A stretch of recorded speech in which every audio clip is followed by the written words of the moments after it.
உடல் எடை, உடல் பருமன் இது நிறைய பேர் அவஸ்தைப்படுறாங்க. நான் ரொம்ப குண்டாயிட்டேன், என்னால் இளைக்க முடியல.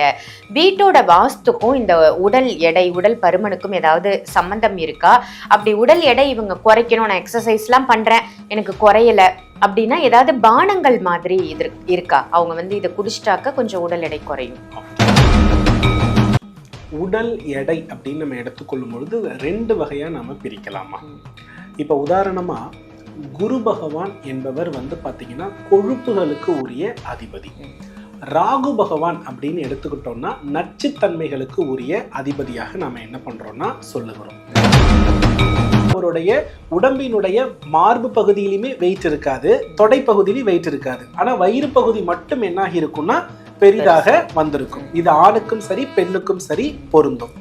சில நபர்கள் எப்படி இருப்பாங்கன்னா, இது பொதுவா வீட்டுல எந்த பகுதி பாதிக்கப்பட்டிருந்தா இது அதிகமா நடக்கும்னா, யாருடைய வீட்டில் மேற்கு பகுதியில் கேதுவை நீச்சப்படுத்துவது எப்படி, மகாலட்சுமி கடாட்சம் நமக்கு எப்படி கிடைக்கும், நம்ம எப்படியெல்லாம் இருந்தா மகாலட்சுமி தாயார் நம்ம இல்லம் தேடி வருவாங்க. நிறைய பதிவுகள் நம்ம பேசியிருப்போம், மகாலட்சுமி இல்லம் தேடி வர இதை செய்யுங்க. அதை நீங்களே டைரக்டா இந்த கிளாஸ் மூலமா கத்துக்க போறீங்க. குருஜி உங்களுக்கு கத்துக் கொடுக்க போறாங்க. இரண்டே நாள் தான் இந்த வகுப்பு. கண்டிப்பா மிஸ் பண்ணிடாம இந்த வகுப்புல ஜாயின் பண்ணிக்கோங்க. வீடியோல தெரியுற நம்பருக்கு கால் பண்ணி வகுப்போட முழு விவரங்கள் கேட்டு தெரிஞ்சுக்கிட்டு இந்த ஆன்லைன் கிளாஸை நீங்க அட்டன் பண்ணலாம். எங்க இருந்தாலும் தாராளமா ஆன்லைன் கிளாஸ் அட்டன் பண்ணலாம். ஸோ யாருக்கெல்லாம் தேவையோ பயன்படுத்திக்கோங்க. ஆன்மீக பரிகார நேயர்கள் அனைவருக்கும் அன்பான வணக்கங்கள். இன்னைக்கு நம்ம யாரை சந்திக்க வந்திருக்கோம் அப்படின்னு பாத்தீங்கன்னா, அஸ்ட்ராலஜர், பிரணவ வாஸ்து நிபுணர் சிவகு சத்யசீலன் குருஜியை தான் சந்திக்க வந்திருக்கோம். வணக்கம் குருஜி. ஸ்ரீ குருப்பியோ நமஹா, ஸ்ரீ மாத்ரே நமஹா, ஓம் அகத்தி சாயி நமஹா. இறையடியார்கள் அனைவருக்கும் அன்பான வணக்கங்கள். வணக்கமா, எப்படி இருக்கீங்க? நல்லா இருக்கேன், நீங்க எப்படி இருக்கீங்க? நல்லா இருக்கேன், ரொம்ப சிறப்பு. உங்களோட பதிவுகள் எல்லாம் மக்கள் விரும்பி ரொம்ப ஆர்வமா ஆவலோட பாத்துட்டு இருக்காங்க. நிறைய டவுட்ஸ்லாமும் கேக்குறாங்க. கண்டிப்பா நம்ம ஒரு நாள் டவுட் செஷன் வச்சு அவங்களுக்கான சந்தேகங்களை நம்ம தீர்க்கணும். குருஜி, நம்ம நிறைய விஷயங்கள் பேசிட்டு வரோம். இன்னைக்கான டாபிக் உடல் எடை, உடல் பருமன் இது நிறைய பேர் அவஸ்தைப்படுறாங்க. நான் ரொம்ப குண்டாயிட்டேன், என்னால இளைக்க முடியல. வீட்டோட வாஸ்துக்கும் இந்த உடல் எடை, உடல் பருமனுக்கும் ஏதாவது சம்பந்தம் இருக்கா? அப்படி உடல் எடை இவங்க குறைக்கணும், நான் எக்ஸசைஸ்லாம் பண்றேன், எனக்கு குறையல அப்படின்னா ஏதாவது பானங்கள் மாதிரி இது இருக்கா? அவங்க இதை குடிச்சிட்டாக்க கொஞ்சம் உடல் எடை குறையும். உடல் எடை அப்படின்னு நம்ம எடுத்துக்கொள்ளும் பொழுது 2 வகையா நாம பிரிக்கலாமா? இப்ப உதாரணமா குரு பகவான் என்பவர் பாத்தீங்கன்னா கொழுப்புகளுக்கு உரிய அதிபதி. ராகு பகவான் அப்படின்னு எடுத்துக்கிட்டோம்னா நச்சுத்தன்மைகளுக்கு உரிய அதிபதியாக நாம என்ன பண்றோம்னா சொல்லுகிறோம். இப்போ குரு பகவானால் ஏற்பட்டிருக்கக்கூடிய உடல் அமைப்பு அப்படின்றது என்ன பண்ணாதுன்னா பாதிப்பை தராது. ஆனா ராகு பகவானால் அமையப்பட்ட உடல் அமைப்பு அப்படின்றது என்ன பண்ணும்னா பாதிப்பை உறுதியாக தரும். அப்ப குருவுடைய உடல்னா என்ன, ராகுவுடைய உடல்னா என்ன அப்படின்றதுக்குள்ள ஒரு தீர்வுக்கு நம்ம வரணும். ஒரு உடல் பருமனால் அதிகப்படியான கல்லீரல் பாதிக்கப்படுகிற பட்சத்தில் அவங்களுடைய வயிறினுடைய தோற்றம் இருக்கும் இல்லையா, இது கல்லு மாதிரி இருக்கிறது ராகுவுடைய தன்மை. அதாவது அந்த வயித்தை நம்ம பிரஸ் பண்ணவே முடியாது. இன்னொன்னு கிட்டத்தட்ட பாத்தீங்கன்னா அவருடைய உடம்பினுடைய மார்பு பகுதியிலுமே வெயிட் இருக்காது, தொடை பகுதியிலும் வெயிட் இருக்காது. ஆனா வயிறு பகுதி மட்டும் என்ன இருக்கும்னா பெரிதாக வந்திருக்கும். இது ஆணுக்கும் சரி பெண்ணுக்கும் சரி பொருந்தும். சில நபர்கள் எப்படி இருப்பாங்கன்னா, தலையிலிருந்து பாதம் வரையும் ஒரே அளவிலான பருமன்ல இருப்பாங்க. இப்ப தலையிலிருந்து பாதம் வரையிலும் ஒரே அளவிலான பருமன்ல இருப்பவர்கள் குரு காரகத்துவம். இவர்களுக்கு பெரிதும் அதிகபட்சம் உடல் எடையால என்னென்ன வருமோ அதுதான் வருமே தவிர உள்ள உறுப்புகளால் இவங்களை அவதிப்பட்டு நான் பார்த்ததே இல்லை. இது குரு காரகத்துவம் நிலையில உள்ள அமைப்பு. நிறைய பாத்தீங்கன்னா நிறைய நெய் சாப்பிட்றவங்க, மோர் சாப்பிட்றவங்க, வெண்ணெய் சாப்பிட்றவங்க, நிறைய வேதம் படிப்பவர்கள்லாம் பாத்தீங்கன்னா இந்த உடல் பருமன் அவர்களுக்கு இருக்கும். ஆனா அவங்க என்ன பண்ணிக்க மாட்டாங்கன்னா பெரிய நோய்களால அவர் அவதிப்பட்டு நான் பார்த்ததில்லை. ஆனா தனியா வயிறு பகுதி மட்டும் பெரிதாக இருப்பவர்கள் நிறைய நோயால் அவதிப்படுவதை நான் என்ன பண்ணியிருக்கேன்னா பார்த்திருக்கிறேன். ஸோ உடல் பருமன்ல ஆபத்தை தரக்கூடிய உடல் பருமன் யாரோட தொடர்பாகி இருக்குன்னா ராகுவோட தான் தொடர்பு ஆகியிருக்கிறது. இது குறிப்பா சொல்லணும்னா நம்மளுடைய உடம்புல லிவர், சிறுநீரகம், குடல் எல்லாத்தையுமே பாதிக்கப்படக்கூடிய அமைப்பு. இதுதான் பாத்தீங்கன்னா ராகு சொல்லக்கூடிய அம்சம். இது பொதுவா வீட்டுல எந்த பகுதி பாதிக்கப்பட்டிருந்தா இது அதிகமா நடக்கும்னா, யாருடைய வீட்டில் மேற்கு பகுதியில் அதிகப்படியான காலியிடம் விடப்பட்டிருக்கிறதோ அவங்க வீட்டுல உடல் பருமன் சம்பந்தப்பட்ட நோய்கள் உண்டு. மேற்கு பகுதியில் அதிகப்படியான காலியிடம் இருப்பவர்கள். அதே போல வந்து பாத்தீங்கன்னா கார்னர் சைட்னு சொல்லுவோம் தெரியுமா, அந்த கார்னர் சைட்ல 3 பக்கமும் வீதி தாக்கம்.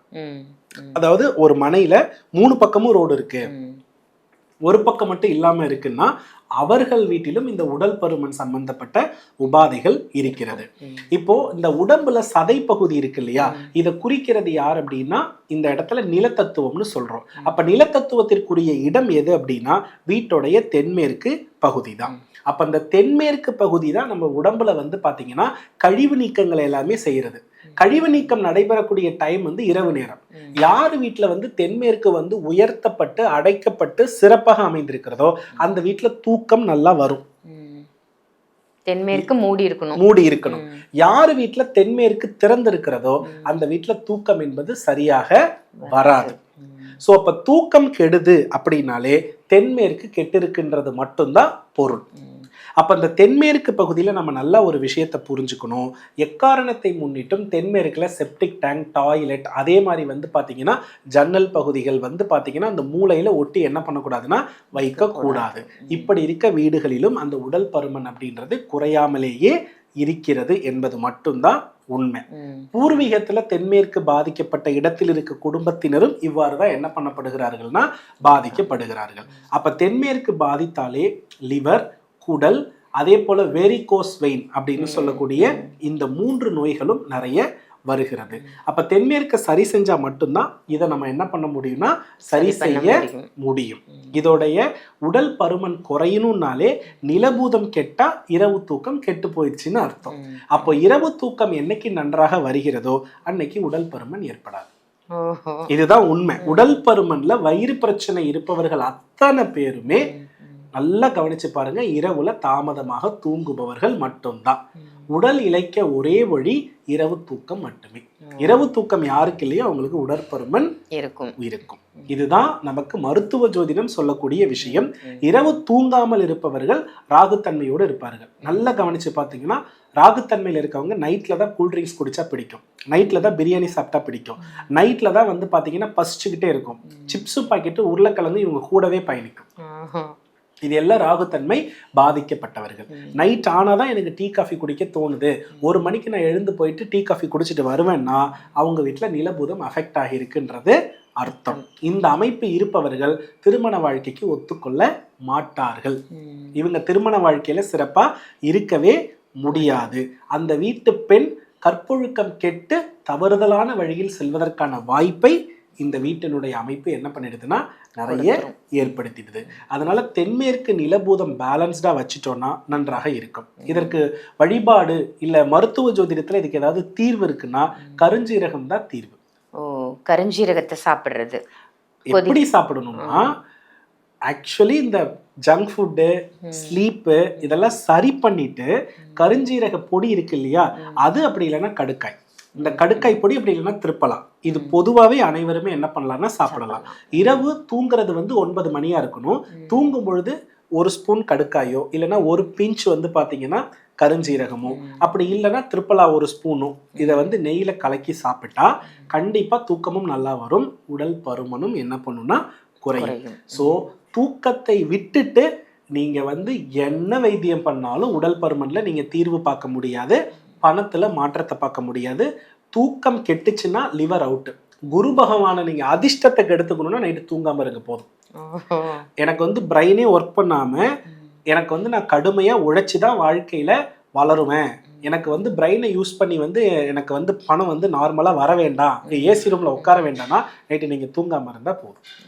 நைட்டு நீங்க தூங்காம இருக்கிறதும் பிரம்மஹத்தி தோஷமும் சமம். பிரம்மஹத்தி தோஷம் அளவுக்கு இருக்கும் நைட்டு நம்ம தூங்காம. காரணம் நம்மளுடைய உடம்புல 8 மணிக்கு மேல கல்லீரல், கணையம், அதே போல வந்து பாத்தீங்கன்னா சிறுகுடல், பெருகுடல் எல்லாமே ஓய்வெடுக்கும். இப்ப நம்ம விழித்திருக்கும் பொழுது இங்க என்ன நடக்குதுன்னா இவங்க எல்லாமே டபுளா ஒர்க் பண்ண ஆரம்பிக்கிறாங்க. அப்போ அந்த உறுப்புகளுக்கு தகுந்த ஒரு ஓய்வை நம்ம கொடுக்கல. அப்போ உறுப்புகளுக்கு தகுந்த ஓய்வை கால சூழல்கள் தான் நமக்கு கொடுக்கணும்னு சித்த மருத்துவத்துல சொல்லப்பட்டிருக்கிறதே தவிர நம்ம இருக்கிற டைம்ல அது கொடுக்காது. இப்ப உதாரணமா நான் நைட் டியூட்டி பார்த்துட்டு நான் பகல் ஃபுல்லா படுத்து தூங்குறேன் அப்படின்னா பகல்ல வெப்பநிலை வந்து மாறும், பகல்ல இருக்கிற சூழ்நிலைகள் மாறும், அதுல உடம்புல வாதம் பித்தம் கபம் மாறுபடும். எண்ணெய் தேய்ச்சி குளிக்கிறதுனால அதனால தான் வெள்ளி செவ்வாய் வந்து பெண்ணுக்கும் புதன் சனி ஆணுக்கும்னு என்ன பண்ணியிருக்காங்கன்னா கால சூழலுக்கு ஏற்பதான் மாத்திருக்காங்க. எல்லாத்துக்குமே ரீசன் இருக்கிறது. அப்போ தூங்காம நீங்க லைஃபை விட்டுட்டீங்கன்னா நீங்க வாழ்க்கையில அதிர்ஷ்டத்தை பத்தியோ ஆயில பத்தியோ நம்ம என்ன பண்ண வேண்டியது இல்லைன்னா யோசிக்க தேவையில்லை. ஒரு நாள் இரவு நீங்க தூங்காம இருக்கிறீங்க, ஒரு தூக்கம் வந்து உங்களுக்கு 3 மணி நேரம் 4 மணி நேரம் தான் இருக்கு அப்படின்னா நீங்க உங்க வாழ்நாள்ல 20 நாளை இழக்கிறீர்கள்னு அர்த்தம். ஒரு நாள் 4 மணி நேரம் தூங்குறீங்கன்னா 20 நாள் வாழ்நாள நம்ம லைஃப்ல இழந்துக்கிறோம். ஒரு நாளைக்கே 20 நாள். 20 நாள். அப்ப எத்தனை நாள்னு மக்கள் யோசிச்சுக்கணும். இதுதான் சொல்லப்பட்டிருக்கிறது.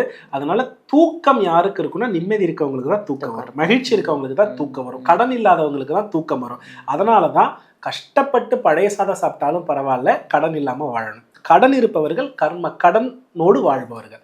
ஸோ அவங்களுக்கு தான் நோயும் சேர்ந்து என்ன பண்ணுதுன்னா வருது. கடன் வந்தாலே நோயும் சேர்ந்து வருமா, நல்லா ஞாபகம் வச்சுக்கோங்க. யாரு வீட்டுல கடன் இருக்கோ, கடன் இருக்கப்பதான் நீங்க மருத்துவமனைக்கு போவீங்க. கடன் இல்லாம இருந்து பாருங்க, உங்களுக்கும் ஹாஸ்பிட்டலுக்கும் ரொம்ப தூரமாக இருக்கும். இதுதான் உண்மை. அதனால தென்மேற்கு பகுதிக்கும் கடனுக்கும் நிறைய தொடர்பு இருக்கு. தென்மேற்கு பகுதியை சரியா அமைச்சிட்டா எல்லாம் சூப்பரா இருக்கும். ரொம்ப சிறப்பு. என்ன குண்டா இருக்கும், ஏன் இருக்கும், எக்ஸசைஸ் பண்றோம் குறைய மாட்டுது, வாஸ்துக்கும் இந்த உடல் பருமனுக்கும் காரணம் இருக்கான்னு சந்தேகம் இருந்திருக்கும். இல்ல இன்னொன்னு என்ன அப்படின்னா, நம்மளுடைய உடம்புல மன தெளிவு இருக்குல்லம்மா. இப்போ ஒருத்தரை பார்த்தா ஒரு பயங்கரமான கிளாரிட்டி இருக்கும். அவங்களுடைய முடிவுகள்ல அவங்க என்னைக்குமே பின்வாங்கவே மாட்டாங்க. ஒரு முயற்சியை அதை அச்சீவ் பண்ணி முடிக்கிற வரையும் அவங்க அதுல ஃபோக்கஸ்டா இருப்பாங்க. இது வந்து ஒரு பாடியில வந்து மண் தத்துவம் பேலன்ஸ்டா இருந்தாதான் நடக்கும். ஒரு நாள் பண்ணிட்டு அடுத்த நாள் விடுறது அப்படின்றது வந்து மண் தத்துவம் இம்பேலன்ஸ்டா இருக்கு அவங்களுக்கு. ஸோ அந்த மண் தத்துவம் பேலன்ஸ்டா வீட்டில் இருந்தாதான் அந்த வீட்டுக்குள்ள வாழ்கிறவன் தான் எடுத்த முடிவை அச்சீவ் பண்ணிட்டு சக்சஸ் பண்ணுவான். இல்லைன்னா வாழ்க்கை முழுக்க தோல்வியா தான் இருக்கும். ஸோ அச்சீவ்மெண்ட்டை குறிக்கக்கூடிய தன்மை மண்பூதம், அதை குறிக்கிற இடம் தென்மேற்கு. இது கெட்டு போச்சுன்னா எதையுமே அச்சீவ் பண்ண முடியாது. நம்ம எவ்வளவுதான் சுத்தினாலும் அந்த தென்மேற்கு அப்படின்றதுதான் மெயினான விஷயமா இருக்கு. சோ இப்போ மண்ணுல இருக்கக்கூடிய அதே சத்துக்கள் நம்ம உடம்புல என்ன பண்ணுது இருக்குது. இந்த சத்துக்கள் எப்ப நம்மளுடைய பாடி அப்சர்வ் பண்ணுதுன்னு படித்த மருத்துவர்களிடம் நீங்கள் கேட்டால் தூங்கும் போதுன்னு சொல்லுவாங்க.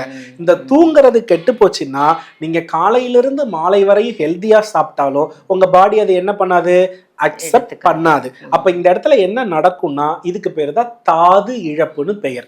இப்ப இந்த தாது இழப்புன்னு வந்துருச்சுனாலே எலும்பு தேஞ்சிரும், முடி கொட்டி போயிடும், ஸ்கின் எல்லாம் ட்ரை ஆயிடும். அதே சமயத்துல உடம்புல உலகத்துல உள்ள அத்தனை வியாதியும் வரும். அப்போ கஷ்டப்பட்டு மாத்திரை தின்னு தூக்க மாத்திரை போட்டுக்கிட்டு வாழ்றதை விட நமக்கு சந்தோஷமா தூக்கத்தை வர வச்சுக்கிறது சிறந்த பரிகாரம். ரொம்ப அருமை. ரொம்ப ரொம்ப சூப்பரா சொன்னீங்க. நம்ம ஏதோ ஒரு விஷயத்தை கேட்க போய் இவ்வளோ விஷயங்கள் இருக்கா, ஒரு சின்ன தூக்கத்துலதான் உடல்ல உள்ள அத்தனை வியாதிகளும் சரியாகுது அப்படின்றத ரொம்ப அருமையான விஷயமா சொல்லியிருக்கீங்க குருஜி. நன்றி. நல்லதுமா. வெற்றிவேல் முருகன். கேதுவை நீச்சப்படுத்துவது எப்படி, மகாலட்சுமி கடாட்சம் நமக்கு எப்படி கிடைக்கும், நம்ம எப்படியெல்லாம் இருந்தா மகாலட்சுமி தாயார் நம்ம இல்லம் தேடி வருவாங்க. நிறைய பதிவுகள் நம்ம பேசியிருப்போம். மகாலட்சுமி இல்லம் தேடி வர இதை செய்யுங்க, அதை நீங்களே டைரக்டா இந்த கிளாஸ் மூலமா கத்துக்க போறீங்க. குருஜி உங்களுக்கு கத்துக் கொடுக்க போறாங்க. இரண்டே நாள் தான் இந்த வகுப்பு. கண்டிப்பா மிஸ் பண்ணிடாம இந்த வகுப்புல ஜாயின் பண்ணிக்கோங்க. வீடியோல தெரியுற நம்பருக்கு கால் பண்ணி வகுப்போட முழு விவரங்கள் கேட்டு தெரிஞ்சுக்கிட்டு இந்த ஆன்லைன் கிளாஸை நீங்க அட்டன் பண்ணலாம். எங்க இருந்தாலும் தாராளமா ஆன்லைன் கிளாஸ் அட்டன் பண்ணலாம். ஸோ யாருக்கெல்லாம் தேவையோ பயன்படுத்திக்கோங்க.